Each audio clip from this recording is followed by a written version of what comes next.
You have 48 hours to figure out which one of you is the thief, or every single person on this team is gone. My manager, Alan, delivered his ultimatum while staring directly at me, not at any of the 11 other people in the conference room. His eyes were cold, accusatory, like he'd already decided I was guilty. Behind him, his son Jake leaned against the wall, pretending to check his phone, the hint of a smirk playing at the corner of his mouth. 12 faces drained of color. Some looked down, others looked at each other. A few brave souls looked at Alan. Nobody spoke. The prototypes were worth $240,000 total. More importantly, they contained our next-generation technology. If a competitor got hold of them, 2 years of work would be compromised. I don't want to do this, Alan continued, his voice tight with barely controlled anger. But corporate is demanding answers, and I'm not losing my job to protect a thief. I'm Claire. I've been in product development for 6 years. I've trained most of the people in this room. I stay late. I come in early. I've canceled vacations when deadlines loomed. When team members have personal emergencies, I cover their shifts without complaint. Jake has been here 8 months. He comes in late, leaves early, and makes careless mistakes I quietly fix before quality control catches them. Why? Because he's the boss's son. Untouchable. Everyone knows it. Can we check the security footage? I asked, trying to keep my voice steady. Alan's jaw tightened. Already did. Whoever took them knew exactly how to avoid the cameras. Of course they did. Jake knew where every camera was positioned. I'd seen him pointing them out to the new intern last month, bragging about the building's blind spots. The meeting ended. People filed out in stunned silence. I returned to my desk and tried to focus on work, but my mind kept racing. 6 prototypes. 6 sleek, handheld devices that represented millions in development costs.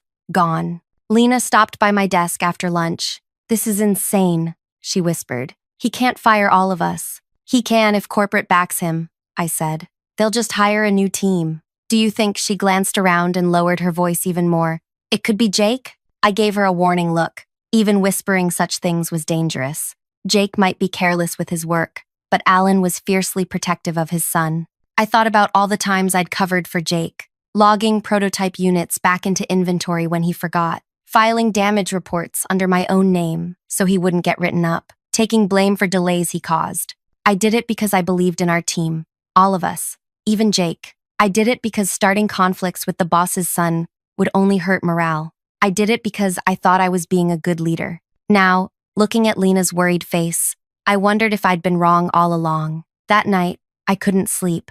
I kept thinking about Jake volunteering to lock up on Fridays, about his master key, given to him by his father, despite company policy, about the casual way he'd asked me last month if I knew anyone who bought refurbished tech parts. At 3 a.m., I made a decision. I got dressed and drove back to the office. I didn't break any rules. I used my regular access card to enter the building.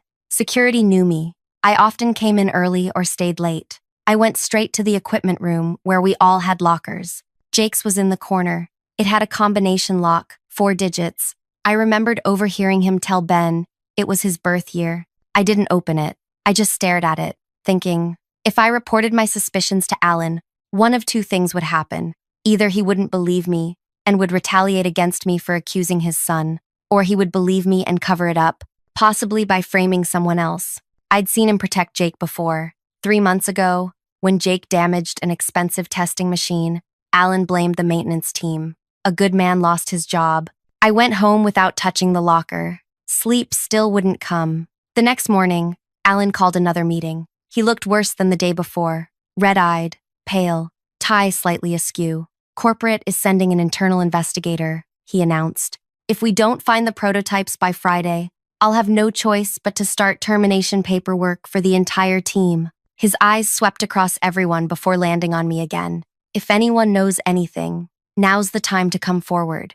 The room was silent. Jake sat in the back, scrolling through his phone, completely unconcerned. After the meeting, I waited for everyone to disperse. I didn't go to Alan's office.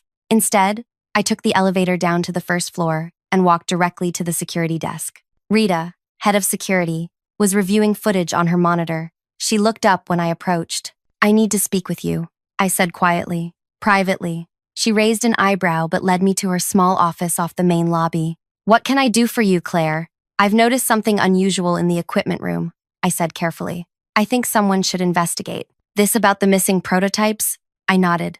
I'm not making any accusations, but I've seen someone acting strangely around locker number 27 recently, especially last Friday. Whose locker is that? Jake Howard's, I said, using his full name to make it clear I wasn't playing favorites. Alan Howard's son. Rita's expression didn't change, but I saw something shift in her eyes. I see. I'm not asking for special treatment, I clarified. Follow normal protocols. But please, check that locker. Rita nodded slowly. We'll investigate. Standard procedure. I went back to my desk. Tried to work. Hours passed in a fog of anxiety. At 2:37 p.m., I heard the commotion. Raised voices 2 floors down.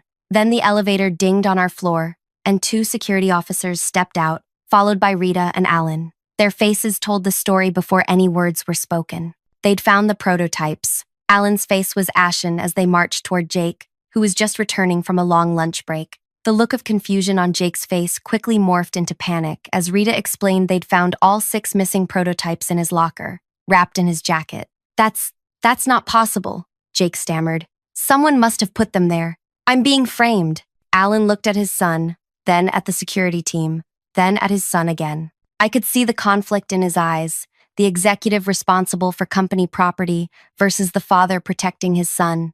We need to continue this discussion downstairs, Rita said firmly. Corporate has already been notified. As they led Jake away, his eyes locked with mine for a brief moment. Did he suspect?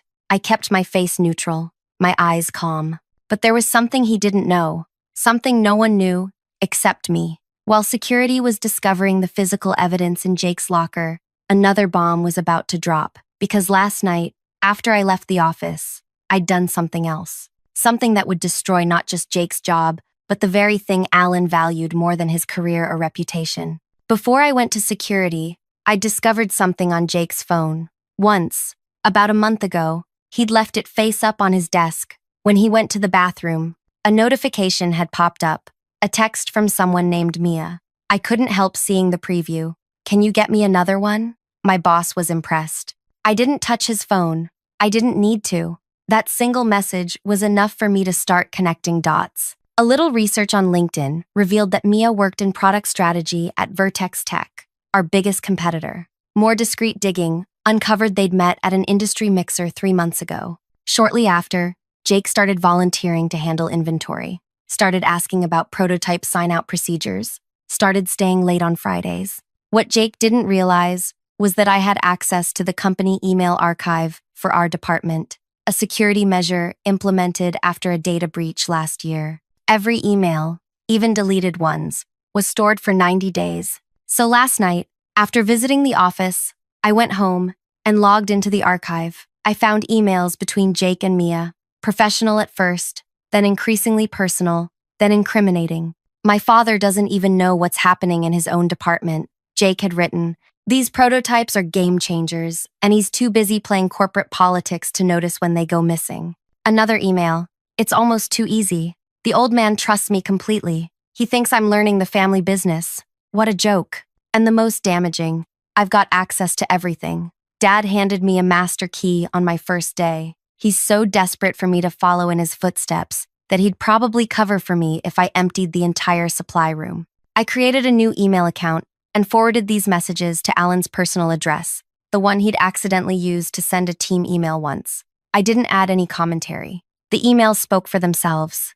I had timed it perfectly. He would have received them this morning, likely checked them during lunch, just hours before security discovered the physical evidence. Now, watching Jake being escorted away, I saw the devastation on Alan's face. This wasn't just about the stolen prototypes anymore. This was about betrayal on a deeper level. The office buzzed with shocked conversations after they left. Everyone speculating, theorizing. I kept to myself, focused on my screen, tried to look as surprised as everyone else. Lena stopped by my desk. Can you believe it, Jake? All this time, I shook my head. I guess we never really know people. What do you think will happen now? I don't know, I said truthfully. But I don't think Alan will be firing the whole team anymore. I was right. 2 hours later, Alan sent an email to the department. In stiff, formal language, He explained that the missing prototypes had been recovered, the responsible party identified, and normal operations should resume. He thanked us for our patience and cooperation. He didn't come back to the office that day. Before I tell you what happened next, I want to thank you for listening to my story so far. It means a lot to have someone hear me out. Tell me where you're listening from. I'm curious to know who's hearing my voice right now. My name is Claire Wilson. I've worked in tech for nearly a decade, the last 6 years in product development. I'm 34, single, with a cat named Electron. Yes, I'm that kind of nerd. I keep a small garden on my apartment balcony, mostly herbs and one stubborn tomato plant that refuses to produce more than 3 tomatoes each summer. People tell me I'm loyal to a fault, that I take on too much responsibility for things that aren't my job. My sister says I need to learn to let people fail sometimes. Maybe she's right. What people don't usually notice is how observant I am. I remember details, conversations from months ago, the precise wording of emails, which security cameras have blind spots, who has access to what. I don't flaunt this ability. I just quietly keep track. I've been passed over for promotion 3 times. Each time, the position went to someone with fewer qualifications, but better connections. The last time, 6 months ago, Alan had practically promised me the senior developer role. Then Jake joined the company, and suddenly, there was restructuring. The promotion disappeared. I don't hold grudges. At least, that's what I tell myself. But I remember. The next day, Alan was back at work. He looked like he'd aged 10 years overnight. He didn't call any meetings. He stayed in his office, door closed. Corporate sent an email to the entire company about a security incident that had been successfully resolved. They assured everyone that no proprietary information had been compromised. They didn't mention Jake. By afternoon, rumors were flying. Someone in HR leaked that Jake had been terminated. Someone else said he'd been arrested. The most persistent rumor was that he'd been stealing prototypes for months and selling information to competitors. I kept my head down and did my work. At 4:30, my phone buzzed with a text from a number I didn't recognize. I know it was you. You'll regret this. I stared at the screen. Jake. It had to be. I blocked the number without responding. On my way home, I took a different route than usual, checked my rearview mirror more often, felt a knot of anxiety in my chest that hadn't been there before. That night, someone threw a rock through my living room window. The police came, took a report, said it was probably neighborhood kids. I didn't tell them about the text. I had no proof it was connected. I didn't sleep. Kept thinking about Jake's access to company records. My address would have been easy for him to find. The next day at work, Alan called me into his office. My heart pounded as I sat across from him. His desk was cleared. No family photos anymore. The frame that had held a picture of him and Jake at a baseball game was gone. Claire, he said, his voice hollow, I owe you an apology. I kept my face neutral. For what? For accusing the team. For putting everyone's jobs at risk. He hesitated. For not seeing what was happening right in front of me. I nodded but didn't speak. Corporate is conducting a full investigation. They believe Jake may have been selling information to competitors for several months. I'm sorry, I said, and meant it. Not for what I'd done, but for the pain on his face. The senior developer position is open again, he said abruptly. I'd like you to take it. Effective immediately. The promotion I'd wanted for over a year. Thank you, I said.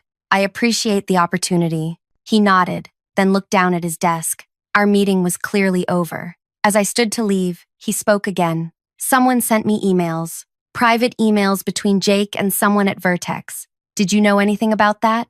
My heart stuttered. I kept my expression carefully blank. No. What emails? He studied my face for a long moment, then shook his head.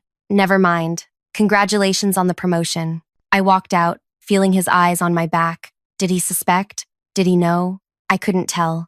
The next few weeks were tense. I jumped at every unexpected sound, changed the locks on my apartment, installed a security system, kept looking over my shoulder. Jake had been arrested but released on bail. The criminal charges were complicated: corporate espionage, theft of intellectual property. The legal process would take months. I heard through office gossip that Alan had taken a step back from Jake's legal defense, that he'd refused to pay for an expensive lawyer, that something had fractured between them beyond repair. 3 weeks after the incident, I was working late. The office was nearly empty.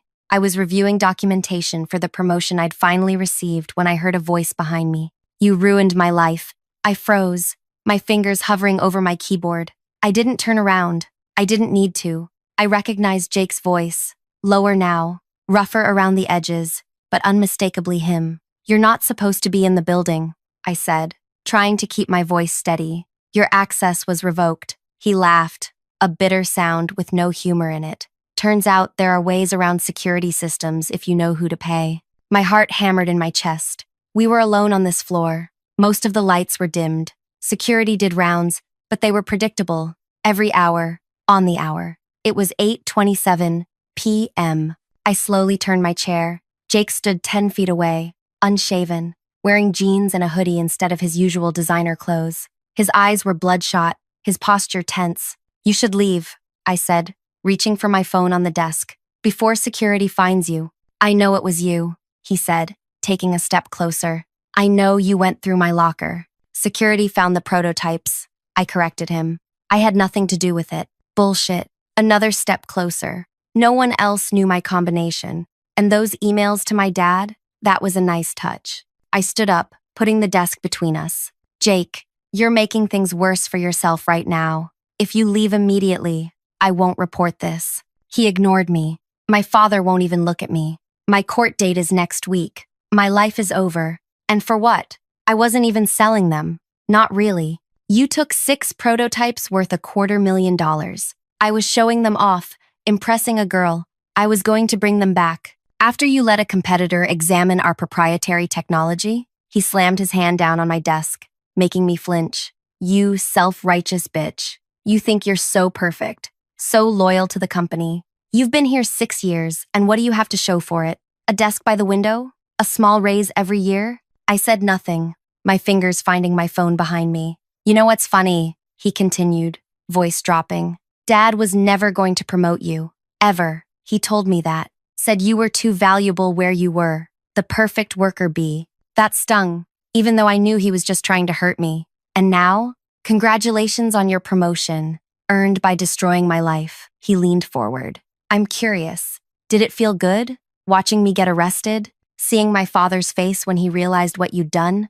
You did this to yourself, I said quietly. You stole from the company. You betrayed your father's trust. So why didn't you just tell him? Why the elaborate setup? Why send those emails? Because I knew Alan wouldn't believe me. Because I needed irrefutable evidence. Because Jake had been making my work life hell for 8 months, and no one would listen. But I didn't say any of that. Please leave, Jake. He stared at me for a long moment, then smiled coldly. Fine, but this isn't over. He backed away toward the elevator, keeping his eyes on me. You should watch your back, Claire. You never know who might be watching you. After he was gone, I collapsed into my chair, shaking. I called security and reported the breach. They reviewed the camera footage, confirming Jake had somehow gotten in using a custodial access card. They promised to increase patrols and file a report. I worked from home the next 2 days. Couldn't face going into the office. Couldn't stop looking over my shoulder. Couldn't sleep without checking the locks 3, 4 times. When I finally returned, there was a company-wide email announcing that Alan had taken a leave of absence. Medical reasons, effective immediately. Emily Chen from corporate would be taking over as interim department manager. People whispered in the break room. Some said Alan had a breakdown. Others said corporate had forced him out. The truth was probably somewhere in between. Emily was competent, direct, and entirely unfamiliar with our team dynamics. She scheduled one-on-ones with everyone. When my turn came, she closed her office door and got straight to the point. I've been reviewing personnel files, she said, tapping a folder on her desk. Your performance reviews are exemplary, but you've been passed over for promotion multiple times. Can you tell me why? I hesitated. I'm not sure. You'd have to ask Alan. She studied me carefully. The timing of your promotion is interesting. The same week his son was caught stealing company property. My mouth went dry. I believe the position opened up due to restructuring. She made a note. The security report mentioned you were the one who alerted them to check Jake's locker. I noticed suspicious activity, I said carefully. I reported it through proper channels. She nodded slowly. Claire, I need to know if there's anything else I should be aware of regarding this situation. Did she know about the emails? About my methodical dismantling of Jake's life. I couldn't tell. No, I said. Nothing else. She didn't look convinced, but she moved on. Fine. Let's discuss your new responsibilities. The weeks passed. Jake's case moved through the legal system. He pleaded guilty to lesser charges, theft rather than corporate espionage, got probation, community service, and a hefty fine. No jail time. I kept expecting retaliation. More broken windows, slashed tires, something, but nothing came. Alan returned after 6 weeks. He looked better physically, rested, less haggard, but something had changed in him. The aggressive confidence was gone. He was quieter, more thoughtful. He avoided me when possible. In meetings, he deferred to my expertise in ways he never had before. The power dynamic had shifted, subtly but unmistakably. On my way to lunch one day, I passed his office. His door was open. On his desk was a new family photo. Alan with an older woman and man, presumably his parents. No Jake. He looked up and caught me looking. For a moment, our eyes met, and I saw something there. Not anger, not accusation, but a deep, resigned understanding. He knew, maybe not exactly what I'd done or how I'd done it, but he knew I was responsible. I nodded slightly. He nodded back. A silent acknowledgement passed between us. 2 months after Jake's arrest, I received a text from another unknown number. Coffee? We should talk. This time, I didn't block it immediately. Who is this? Mia from Vertex. Jake's friend. Former friend. My blood ran cold. The woman from the competitor. The one Jake had been trying to impress. How did you get my number? Jake had it in his contacts. Please, I just want to talk. Neutral location. Public place. I should have said no. Should have blocked her too. Instead, curiosity won out. When and where? We agreed to meet at a coffee shop downtown, halfway between our offices. I arrived early, chose a table with clear sight lines to all exits, and waited. Mia was younger than I expected, mid-20s, with short dark hair and intense eyes. She sat across from me with a nervous energy, clutching her coffee cup too tightly. Thank you for meeting me, she said. I've wanted to talk to you since everything happened. How do you know I was involved? I asked, skipping the pleasantries. She gave a small smile. Jake wouldn't stop talking about you. After he was arrested, after the emails, he was obsessed with how you'd orchestrated everything. I didn't orchestrate anything, I said automatically. She waved away my denial. It doesn't matter. I'm not here about that. She leaned forward. I'm here because I need your help. My help? With what? Her expression turned serious. Jake wasn't just showing me your company's prototypes, Claire. He was using me too. Mia glanced around the coffee shop before continuing. Jake wasn't just stealing prototypes to impress me. He was collecting information, using both our companies. What do you mean? She pulled out her phone, opened an app, and slid it across the table. On the screen was a conversation between Jake and someone named Devin. I scrolled through messages discussing product specs, development timelines, and trade secrets, not just from my company, but from Vertex too. He was playing both sides, Mia said quietly. Getting information from your company to impress me, then using my trust to get information about Vertex. He was building his own database of industry secrets. For what purpose? I asked, still scrolling through the messages. To sell to the highest bidder, she said. He had contacts with at least 3 startup companies trying to break into the market. He was planning to use this information as leverage for a high-level position or as blackmail. I handed back her phone, mind racing. Why are you telling me this? Because he still has all that information, she said. The police only found the physical prototypes. They didn't recover any of the data he collected. And now, he's desperate. The legal fees drained his savings.